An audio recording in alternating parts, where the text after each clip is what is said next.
The boasting hall, the Crimson Arena, floated in space like a massive red jewel. It orbited the neutral planet of Vex Prime, where the most dangerous creatures in the galaxy gathered once every year. This was no ordinary meeting. This was the Great Hunt Tournament where predators from across the stars came to boast about their kills. Inside the arena, the air buzzed with excitement and danger. Creatures of every imaginable shape filled the enormous hall. Some stood 9 feet tall with scales like armor. Others had 6 limbs and mandibles that could slice through steel. There were beings with fur and claws, creatures with psychic powers, and hunters with natural weapons humans couldn't even dream of having. Taman sat in the back row with his 2 companions. He was a human in his late 30s with quiet eyes and scars on his hands that he never talked about. Next to him sat Hana, a sharp woman who studied alien life for a living. On his other side was Jiho, a young engineer who still believed the galaxy was mostly good. They looked tiny compared to the aliens around them. Humans had only recently been allowed to observe these gatherings. Most species saw them as curiosities, nothing more. Soft creatures without claws or fangs. Weak beings who couldn't survive a real hunt. At the center of the arena stood a massive Vrexian named Kravik. His species looked like giant reptiles covered in natural armor plating. He was their champion, their greatest hunter. Kravik raised his arms and holographic images filled the air above him. 50 species, Kravik roared. His voice shook the walls. 50 different types of prey, hunted across 20 worlds. Each one a worthy challenge. Each one now a trophy in my collection. The images showed alien creatures of all kinds. Some looked peaceful. Some looked dangerous. All of them were dead now. The crowd of predators cheered and howled their approval. This was what they respected. This was what they celebrated. Next came Thesix, a Calthorian with 6 razor-sharp limbs. His kind looked like giant insects made of living blades. He clicked his mandibles together as he spoke. I have tracked prey through asteroid fields for months at a time, Thesix said. His voice was like knives scraping together. I have followed their ships across 3 star systems. I have tasted their fear when they finally realized they could not escape me. More cheering. More celebration. The predators loved these stories. Then came Gromash, an Urdok warrior. His species looked like massive bears, but they had something more dangerous than claws. They had psychic abilities that let them sense fear and read thoughts. Gromash grinned as he told his story. I found a colony ship full of refugees, he said, slowly savoring each word.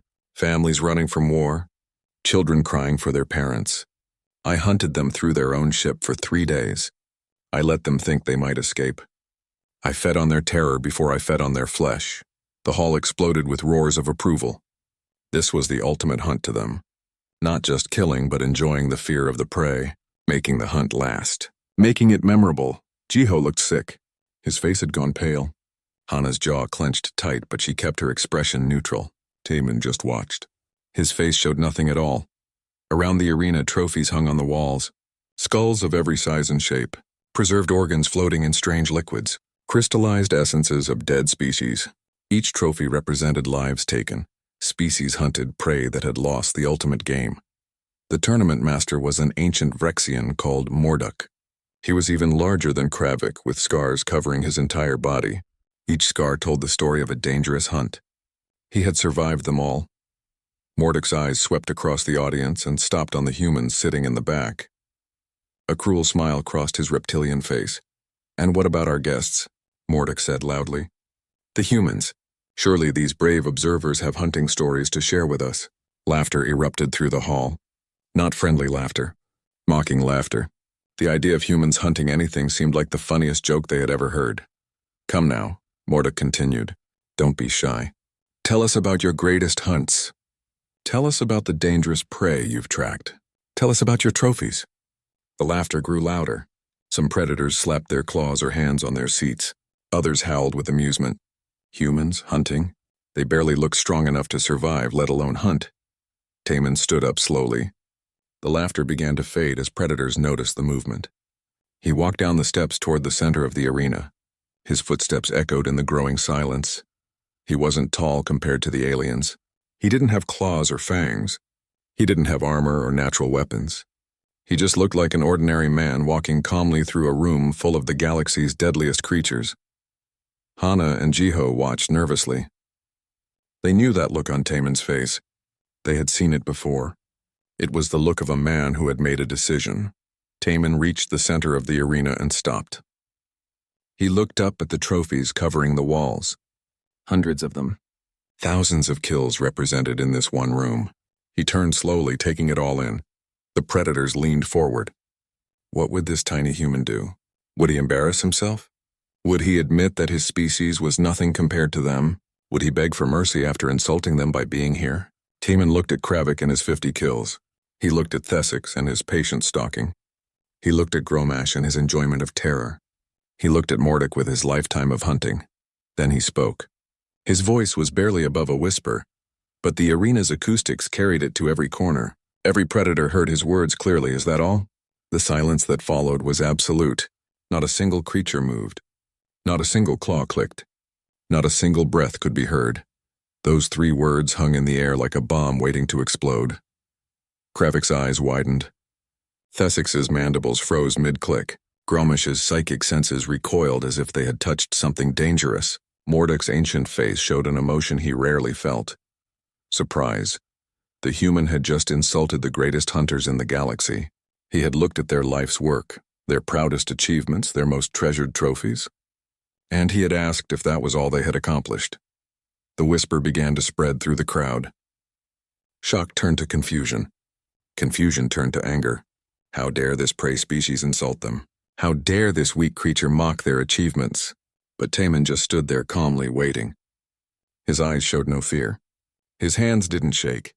He looked at the deadliest predators in the galaxy like a teacher looking at students who hadn't studied for a test. And in that moment, something shifted in the arena. The predators looked at this human and felt something they rarely experienced. Uncertainty. What did he know that they didn't? What could this weak species possibly have that would make their achievements seem small? The silence stretched on. Taman waited patiently for someone to respond. Finally, Kravik found his voice. It came out as a roar of rage. You dare mock us? You dare insult the greatest hunters in the galaxy? Taman looked at him calmly. When he spoke again, his voice was still quiet. Still measured. I'm not mocking you. I'm asking a genuine question. You've shown us your trophies. You've told us about your hunts. And I want to know if that's really all you've accomplished. The words were polite. The tone was respectful. But somehow they cut deeper than any insult could have, because Taman wasn't calling them weak. He was suggesting that their greatest achievements were merely adequate. That somewhere out there someone had done more. Someone had achieved things that would make 50 kills across 20 years look small. And that someone, his tone suggested, was human. The arena erupted into chaos. The challenge. The arena exploded with noise. Predators roared and howled and screamed their rage. The sound was deafening. It shook the metal walls and made the floor vibrate under Taman's feet. Kravik stepped forward, his massive body towering over the human, his claws extended, his eyes burned with fury. In his culture, what Taman had just done was an unforgivable insult. It demanded an immediate response. You will die for those words, Kravik snarled. I will add your skull to my collection. I will make your death slow. Taman didn't step back. He didn't flinch. He just looked up at the giant reptilian warrior with eyes that had seen things Kravik couldn't imagine. You hunt individuals, Taman said quietly. The calmness in his voice somehow cut through the noise. 50 kills over 20 years. You stalk your prey, you chase them. You overwhelm them with your strength and your natural weapons. It's impressive work. He paused. The arena grew quieter as predators strained to hear. My species invented the concept of extinction. The silence that followed was even deeper than before. Predators looked at each other in confusion. What did that mean? Extinction was when a species died out completely. It happened naturally when environments changed or when a species couldn't adapt. What did humans have to do with it? Hana stood up in the back row. She pulled out a small device and activated it. Holographic images filled the air above the arena floor, replacing Kravik's trophy display. The images showed birds. Billions of them. They filled the skies in such numbers that they blocked out the sun. They flew in formation so large they looked like living clouds. Passenger pigeons, Hana said. Her voice was calm and clinical, like she was teaching a class. 5 billion of them once lived on our planet Earth, maybe more. They were so numerous that when they flew overhead, their flocks could take days to pass. The images changed. The numbers of birds grew smaller, then smaller still. Then there were just a few. Then there was one bird sitting alone in a cage. Then there was nothing. We didn't hunt them for sport, Hannah continued. We hunted them for food, for protecting our crops, for resources. We were so efficient at killing them that we erased them from existence before we even realized what we were doing. The last passenger pigeon died in 1914. More images appeared. Different creatures this time. A strange dog-like animal with stripes. A fat bird that couldn't fly. A massive sea creature. An elegant water bird. The Tasmanian tiger. The dodo. The Steller's sea cow. The great auk. Hannah listed them one by one. These species didn't lose to us in fair hunts. They didn't die fighting us in honorable combat. They just got in the way of human civilization expanding. We didn't even consider them worthy opponents. They were just there. And then they weren't. Thessex clicked his mandibles nervously. But these are ancient examples. Primitive humans who didn't know better. Surely your modern civilization is different. Jiho stood up now, finding courage from somewhere deep inside. His voice shook a little, but he spoke clearly. You track prey through asteroid fields, he said. That's impressive, really. But we humans detonated an asteroid that killed the dinosaurs on our own planet. Well, a natural one hit us first. But we've figured out how to do it ourselves since then. We have plans for every extinction scenario, including our own. The predators shifted uncomfortably.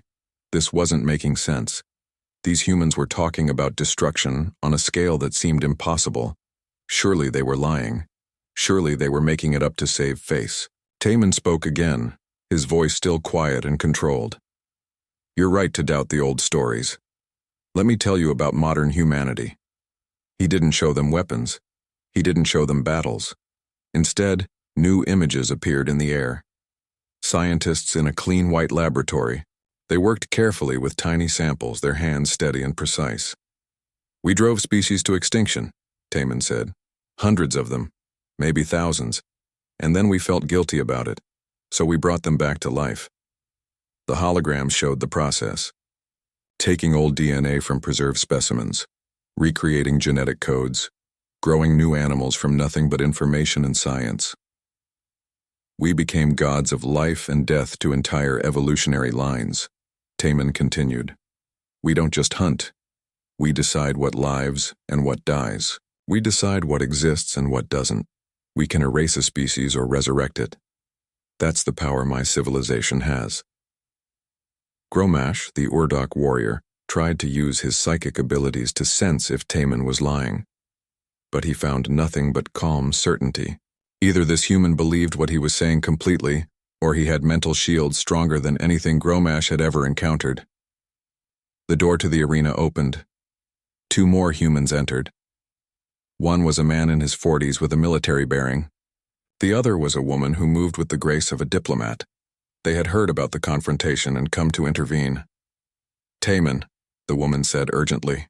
Her name was Soman, and she was the cultural liaison for the human delegation. We should leave. This situation is getting dangerous. But the man with her, Captain Minho, looked at Taman's face and recognized something. He had seen that expression before in soldiers who had fought in real wars. He said nothing. Morduk, the ancient tournament master, raised his hand. The crowd fell silent immediately.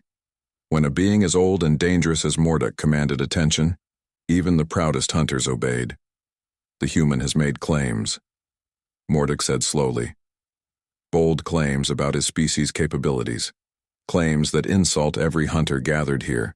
He paused, his ancient eyes studying Taman carefully. These claims must be proven or punished. I invoke the trial of shadows. A ripple of shock went through the crowd. The trial of shadows was ancient. It was rarely used. It was the ultimate test of hunting ability. 7 hunts, Morduk announced. 7 different environments. 7 different prey species. We will hunt. The humans will hunt. We will compare the results and see who is truly superior. Soman grabbed Taemin's arm. Don't accept this. We're observers. We're not here to compete. This could create a diplomatic incident. But Taemin looked at Kravik, at Thesix, at Gromash, at all the predators watching him with anger and doubt and curiosity in their eyes. I accept, he said clearly. Soman closed her eyes in frustration. Minyo nodded slightly. He understood. Sometimes you had to fight to earn respect. Sometimes you had to prove yourself to prevent worse conflicts later. Kravik laughed, but it sounded forced. You've signed your death warrant, human. These aren't games. The Trial of Shadows uses real prey. Dangerous creatures that have killed experienced hunters. You'll be torn apart in the first hunt. Taemin finally smiled, but it wasn't a warm smile.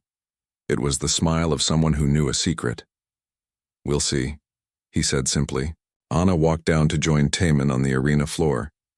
Jiho followed nervously. If Taemin was going to do this, they would support him. That's what the crew did. Minho and Soman joined them as well. Soman looked unhappy, but she was professional. If this was happening, she would make sure it was done properly. The first hunt begins tomorrow, Morduk announced. The prey is the Frost Stalker, a creature native to the ice zones of Vex Prime. 4 hunting parties have been killed by these beasts in the past decade. They are fast, intelligent, and perfectly adapted to their environment. He looked directly at Taemin. They have killed more hunters than you have years of life, human. This is your last chance to withdraw. Taemin shook his head. We'll be ready. As the humans left the arena, the predators watched them go. The mockery was gone now. In its place was something else.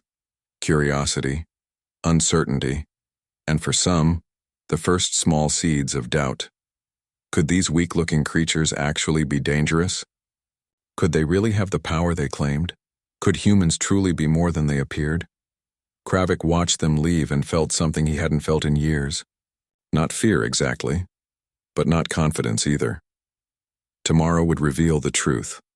Tomorrow the humans would have to back up their words with actions. Tomorrow the galaxy would learn what humanity really was. In their quarters that night, Hana asked Taemin the question that had been bothering her. Can we actually win these hunts? Taemin looked at her calmly.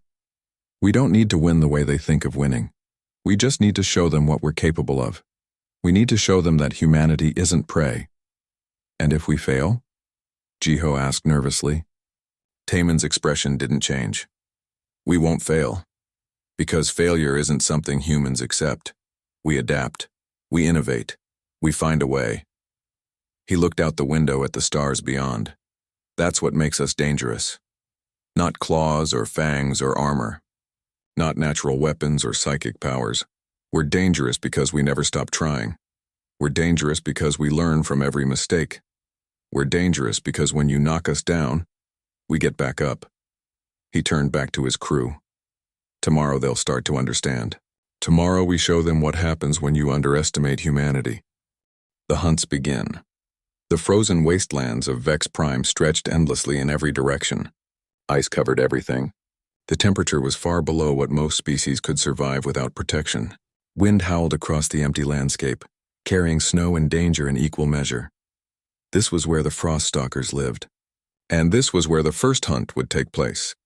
Kravik led his team of 3 Vrexian hunters onto the ice.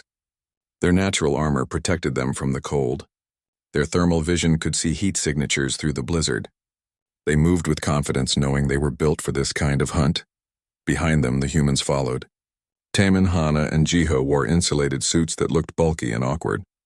They carried equipment cases and scanning devices. They didn't look like hunters at all.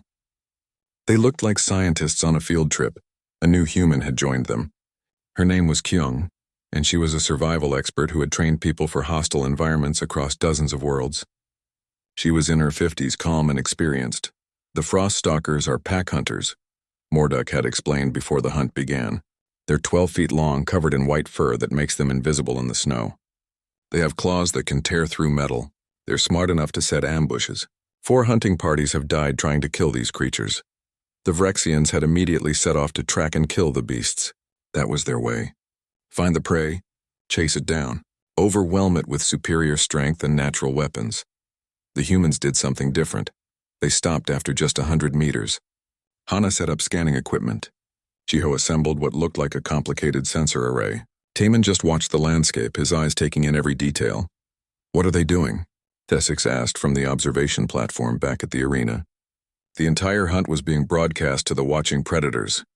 "They're not hunting," Gromash observed. "They're just standing there." For 6 hours, the humans didn't move from their position. They took measurements. They analyzed data. They watched patterns in the snow and wind. They seemed to be studying everything except actually hunting. Meanwhile, the Vrexians found a frost stalker pack. The battle was brutal and impressive. The white-furred creatures were as dangerous as promised. They moved like ghosts through the blizzard.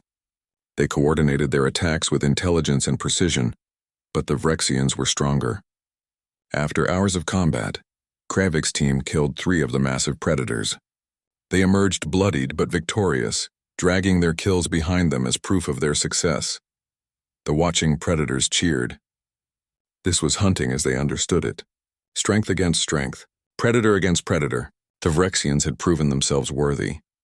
"The humans haven't even moved," Kravik said, breathing hard from the fight.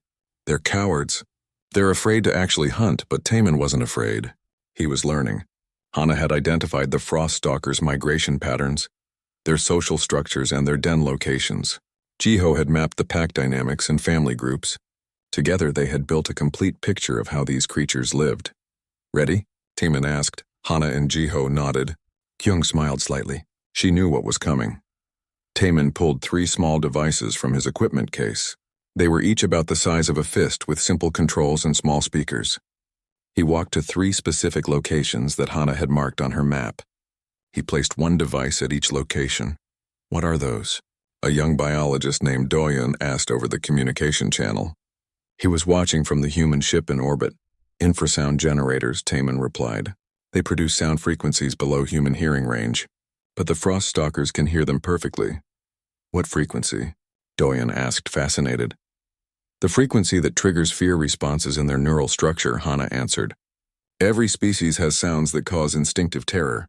For frost stalkers, it's a specific low-frequency pulse that mimics the call of their only natural predator, which went extinct 5,000 years ago." Taman activated the devices. Nothing seemed to happen at first. Then in the distance, the frost stalkers began to move. Not attacking. Not hunting. Running. The entire pack, 27 creatures in total, fled their territory as if something terrible was chasing them. Within an hour, every frost stalker had left the region. They wouldn't return while those devices were active. The watching predators were confused. "They didn't kill anything," Thesix said. "No," Mordek said slowly. "They did something else. They established complete territorial dominance without firing a single weapon. The prey species now fears this area. The humans control it absolutely." Taman looked directly at the camera that was broadcasting the hunt. "We didn't come to hunt," he said. "We came to establish territorial superiority. The goal isn't individual kills. It's controlling the environment. Any predator can kill. Humans make entire regions submit." The second hunt took place in the acid swamps of Vex Prime's southern continent. The prey here was called acid swimmers, creatures that lived in water so corrosive it could dissolve most metals. They were fast, vicious, and protected by the hostile environment itself. The Calthorians went first. Their exoskeletons provided natural protection against the acid. They dove into the swamp and engaged the creatures in brutal underwater combat. It took them 12 hours to kill 5 of the acid swimmers. They emerged victorious but exhausted. The humans didn't enter the water at all. Hana spent 3 hours analyzing the swamp's chemistry. She took water samples, studied the food chain, and mapped the chemical composition of the entire ecosystem. Jiho fabricated a compound using their portable chemistry equipment. "What is that?" Kravik asked, watching with growing frustration. "This wasn't hunting. This was science. A pH modifier," Hana explained. "It changes the acidity of the water in a controlled area. Not enough to harm the ecosystem permanently, but enough to make it uncomfortable for creatures adapted to high acid levels." They released the compound at strategic points. Within hours, the acid swimmers fled to different parts of the swamp, where the water chemistry was more favorable. The area the humans had treated was now empty of the dangerous prey. Why fight them on their terms? Hana asked the watching predators. We change the terms. We make the environment work for us instead of against us. The third hunt involved shadow wings, flying predators with leathery wings and echolocation abilities. They roosted in massive caves and hunted in the darkness. The Urdoks used their psychic abilities to anticipate the creature's movements. They brought down 8 shadow wings through mental warfare and carefully planned ambushes. It was impressive and required skills that few species possessed.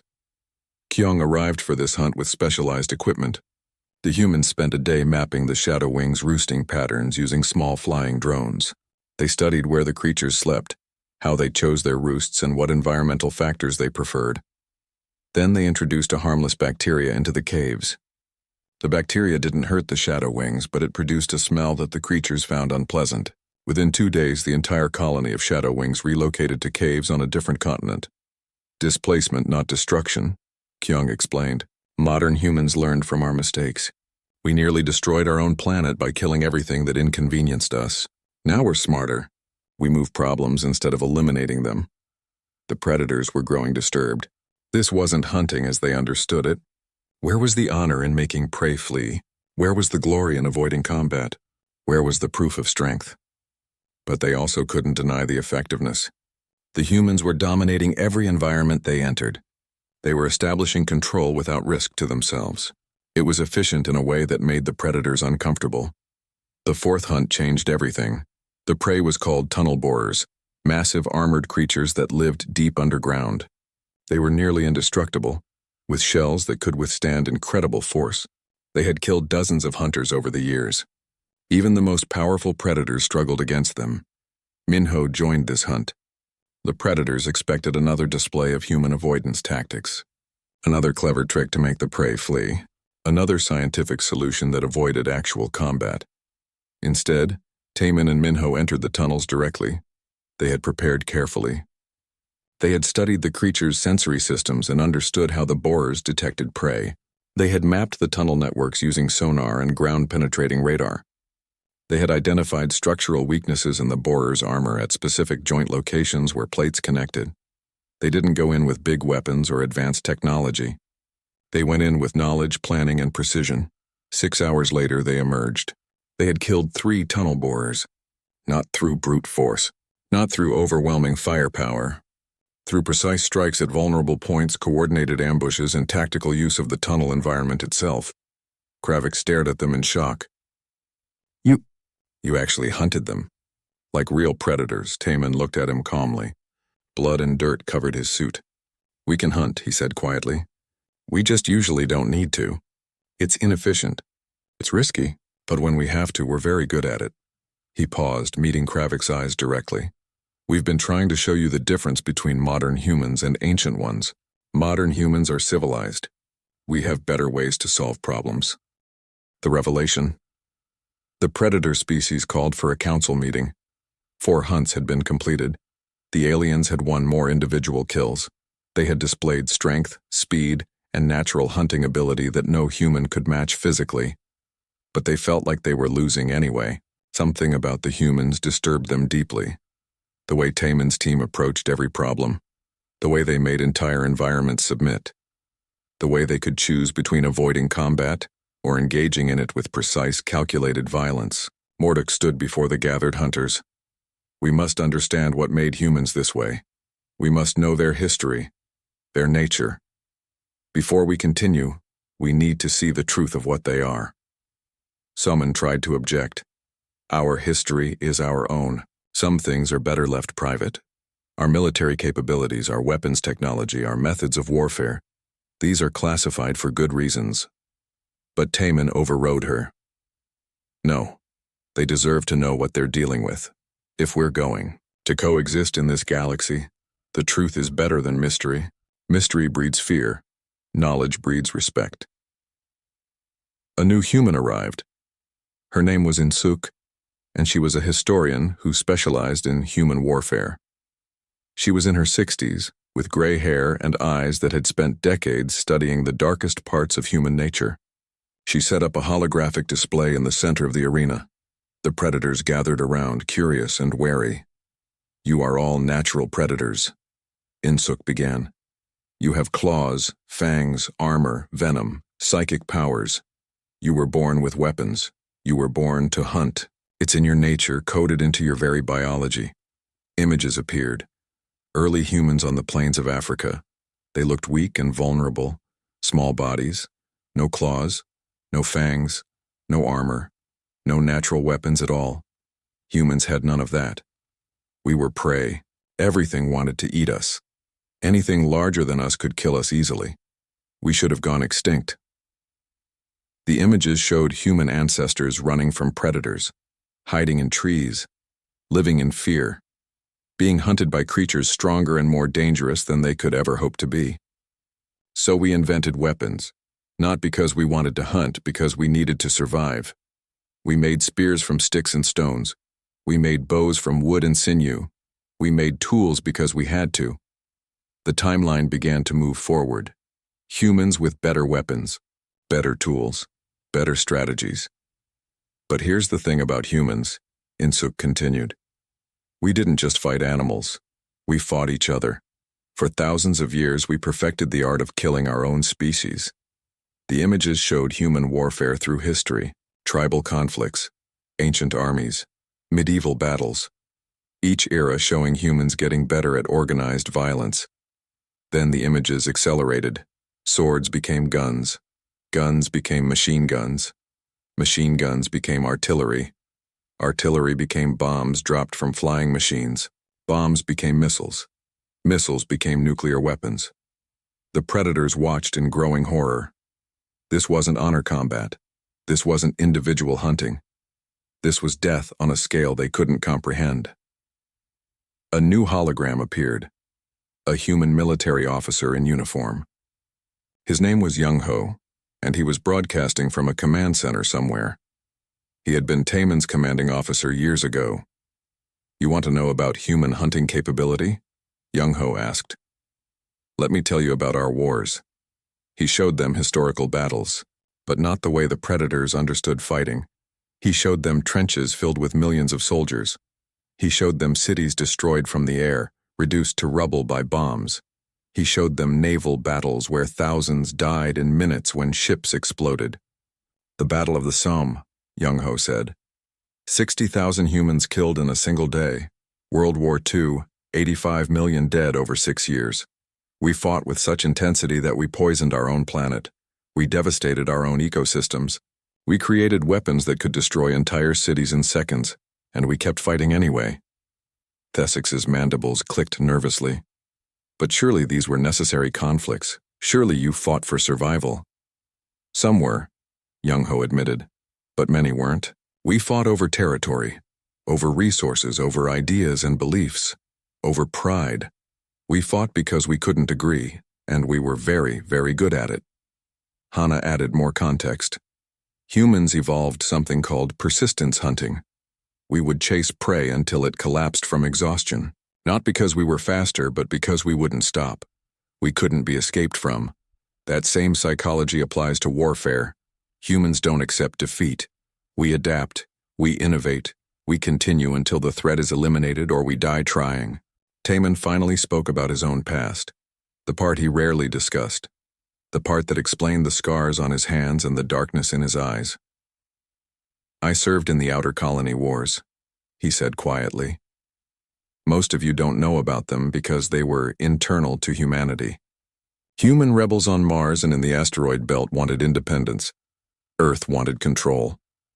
We fought for 30 years. He showed them footage. Humans fighting humans in tunnels on Mars. In the vacuum of space. In habitats where a single breach could kill everyone inside, and they fought anyway. Despite the conditions, despite the danger. We fought in environments that would kill most species instantly. Taemin continued. We fought in zero gravity, in radiation zones, in places where your natural armor or psychic abilities or physical strength would mean nothing. And we learned something important. He paused, making sure everyone was listening. We learned that humans will fight with anything. If you take away our advanced weapons, we use primitive ones. If you take away our weapons entirely, we use improvised ones, tools, rocks, our bare hands. We learned that taking away a human's weapons doesn't make them harmless. It makes them creative. Jiho and Doyen watched with horror. They had heard stories, but seeing the evidence was different. Understanding the scale was different. The outer colony wars ended when both sides realized we were approaching mutual extinction, Taman said. We had developed weapons capable of making planets uninhabitable, not as threats, as actual deployable options that both sides were willing to use. Earth had a plan to crack Mars open from the inside if they lost. Mars had a plan to redirect asteroids into Earth if they lost. The silence in the arena was absolute. These weren't empty threats. These weren't hypothetical scenarios. These were actual plans that humans had been willing to execute against themselves. We stopped fighting each other when we reached the stars and found you, Taman continued. All of you. The Vrexians, the Calthorians, the Urdoks, every species out here. And humanity made a choice.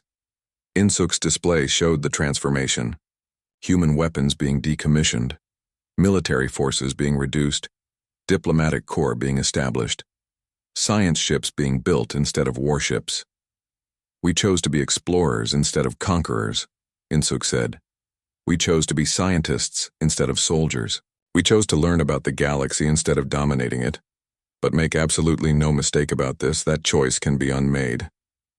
Kravik finally found his voice. It came out smaller than before, uncertain. You're saying your entire species is restraining itself, that you're holding back? Yes, Taman answered simply. Your great hunt tournament celebrates the strongest predators. You compete for honor in individual hunts. It's glorious to you. It's your highest achievement. He looked around at all the alien faces watching him. To humans, hunting is something we did before we invented agriculture 10,000 years ago. War is something we did before we learned better 300 years ago. You treat hunting as your greatest accomplishment. We treat it as something we evolved past. Gromash tried to probe Taman's mind with his psychic abilities, searching for deception. He found only certainty in something else, something that made him pull back quickly. He found memories of violence that made his own hunting experiences seem small. But why? Mordek asked. If you have such power, why restrain it? Why not dominate? The galaxy? Why not take what you want? Hana answered this time. Because we learned what happens when we don't restrain ourselves. We nearly destroyed our own planet. We nearly made ourselves extinct. We created weapons capable of ending all life on Earth, and we came very close to using them. She pulled up images of Earth from space. A beautiful blue and green planet. This is why we restrain ourselves. Because we remember what we almost lost. Because we learned that having the power to destroy doesn't mean you should use it. Because we decided that survival isn't the same as victory. Kyung added her own perspective. Every species here hunts because it's your nature. You're proud of it. You celebrate it. But humans hunted our own planet almost to death. We hunted ourselves to the edge of extinction. And then we looked at what we'd become and said no more. We chose to be different. We chose to evolve our thinking, not just our technology. The predators understood now. They understood why human hunting methods seemed so strange. Why humans avoided combat when possible but were terrifyingly effective when they engaged in it. Why Taman could look at their greatest achievements and ask if that was all. Because to humans, what the predators celebrated as their highest accomplishment was something humanity had moved beyond centuries ago. Not because they couldn't hunt, but because they had learned that being able to do something didn't mean you should. Humans were reformed predators. Reformed destroyers, reformed weapons that had learned to become tools for creation instead, and that made them more dangerous than any natural predator could ever be. The understanding Mordek announced one final hunt. The Trial of Shadows would end with the most dangerous challenge of all. The predators needed to see what humans could truly do when they stopped holding back. The prey was called the Apex Render. It was the deadliest creature on Vex Prime. Over the past decade, 23 experienced hunters had entered its territory. None had survived. The Apex Render had adaptive camouflage that made it nearly invisible. Its blood was acid that could melt through armor. It could regenerate from wounds that would kill most creatures. And it was intelligent, learning from each encounter, adapting to each hunter's tactics. Each species will send their champion, Morduk announced. This is not a group hunt. This is individual proof of capability. Kravik stepped forward for the Vrexians, Thesix for the Kalthorians, Gromash for the Urdoks. Each was their species' greatest hunter. Taman stepped forward for humanity. Minho immediately objected. You don't have to do this alone. We can send a team. We can approach it the human way, with planning and support. But Taman shook his head. They need to see what one human can do when we actually try. They need to understand that our peaceful nature is a choice, not a limitation. Soman tried to argue, but she could see in Taman's eyes that the decision was made. She had learned to recognize that look. It was the look of a soldier going into battle, knowing the risks, accepting them anyway. The hunt began at dawn. The 4 champions entered the apex render's territory from different directions. The creature's hunting ground covered 50 square kilometers of dense forest and rocky terrain. Somewhere in that area, the apex render waited. The alien champions used their traditional methods. Kravik relied on his strength and thermal vision. Thesix used speed and his species' natural weapons. Gromash employed his psychic abilities to try to sense the creature's location. They tracked. They stalked. They searched for their prey. Taman did something different. He didn't hunt the apex render. He studied it. For an entire day, Taman moved through the territory like a ghost. He found tracks. He found kill sites from the creature's previous hunts. He analyzed scat to understand its diet and health. He studied scratch marks on trees to understand its size and reach. He examined the remains of previous hunters to understand how it killed. He didn't try to find the creature. He tried to understand it completely. Hana and Jiho watched from the monitoring station, tracking Taman's progress through sensors and cameras hidden throughout the hunting ground. He's not even looking for it, Jiho said nervously. The other hunters are actively tracking. Taman is just collecting data. He's building a profile, Hana explained. He's learning its behavior patterns, its hunting methods, its sleep schedule, its preferred prey, everything. Taman doesn't fight enemies. He eliminates problems. And you can't eliminate a problem until you understand it completely. On the second day, Taman began preparing. He didn't set traps in the traditional sense. He created a battlefield. He identified locations where the terrain gave him advantages. He placed sensors that would alert him to movement. He established fallback positions and sight lines. He prepared the environment the way a general prepares for war. The apex render wasn't just a creature to fight. It was an enemy to defeat. And defeating an enemy required preparation. Meanwhile, the other champions encountered the creature. Kravik fought it for 6 hours using all his strength and skill. He managed to wound it, but the creature's regeneration healed the damage quickly. The apex render adapted to his tactics and nearly killed him before he retreated. Thesix tried to use speed and surprise, but the creature's adaptive camouflage made ambush impossible. He barely escaped with his life. Gromash's psychic abilities gave him an advantage, letting him sense the creature's presence. But the apex render seemed able to sense his psychic probes and avoid them. The battle of minds ended in a stalemate, with neither able to gain the upper hand. 3 champions had failed. 3 species' greatest hunters had proven inadequate against this ultimate predator. On the 3rd day, Taman was ready. He didn't go looking for the apex render. He lured it to him. He made himself appear vulnerable, moving through an area he knew the creature had marked as part of its territory. He left signs that a weak prey animal was nearby. The creature came, confident in its abilities. It had killed so many hunters. It had survived so many encounters. It had adapted to so many tactics. What could one human do that would be different? But Taman had studied it completely. He knew how it moved. He knew how it hunted. He knew what it would do because he had analyzed every kill site, every pattern, every behavior. When the apex render attacked, Taman wasn't where it expected. When it adapted and attacked again, Taman had already moved. He made himself appear vulnerable, then impossible to catch.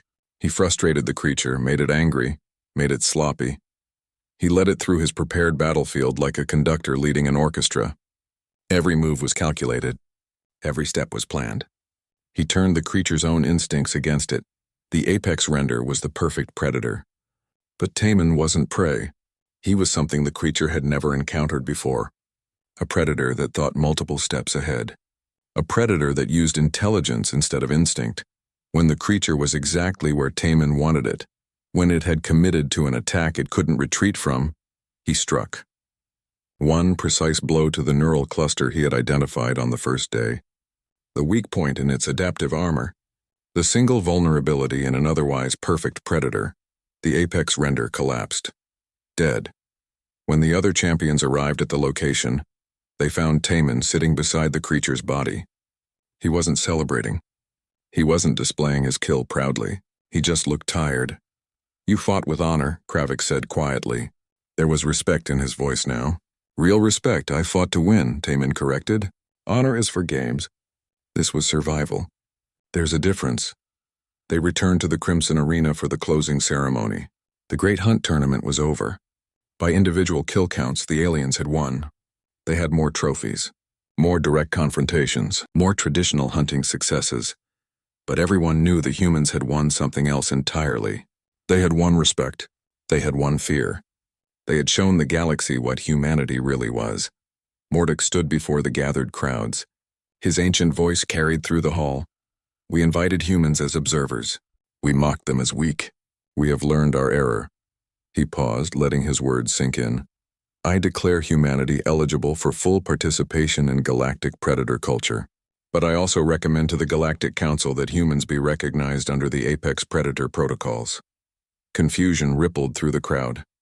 The Apex Predator protocols were designed to protect endangered apex predators from being hunted. It was a conservation measure. Not because they need protection, Mordek explained. Because the galaxy needs protection from what they might become if threatened. We have seen their history. We have seen what they're capable of. We have seen what they choose not to do. We must ensure that choice is never challenged. Kravik approached the human delegation. "I understand now. You don't hunt because you've evolved past needing to prove yourselves. You're secure in your capability." Hana nodded. "We learned a hard lesson on Earth. Unchecked predation leads to extinction, both of prey and predators. We nearly destroyed ourselves. We chose to evolve." Thesix asked the question they were all thinking. "But if humanity was threatened? If another species tried to hunt you?" Taman's expression didn't change, but something cold entered his eyes. "Then you discover why Earth has 7 different plans for planetary evacuation. Why every human colony has weapon stockpiles in storage. Why our exploration ships can be converted to warships in 72 hours. He paused, making sure they understood.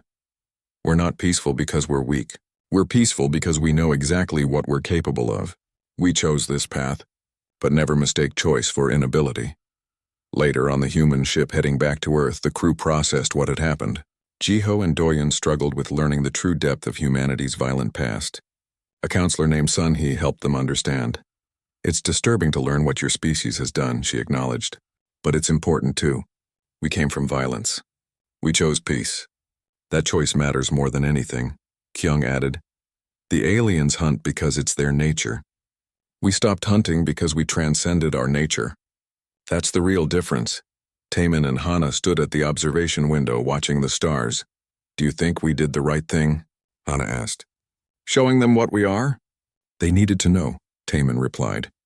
"Better they understand and respect us than underestimate and provoke us." 6 months later, the Great Hunt tournament had changed. Predator species now competed not just in hunting prowess but in strategic thinking and environmental management. The tournament had evolved because of humanity's influence. Humanity received annual invitations to participate, but politely declined. They had made their point. In his private chambers in the Crimson Arena, Kravik kept a small holographic display. It showed Earth from space, beautiful and blue. Below the image was a single caption he had written himself. "Remember, they chose peace." It was both a warning and an inspiration. Maybe, Kravik thought, other predator species could learn the same lesson humanity had learned.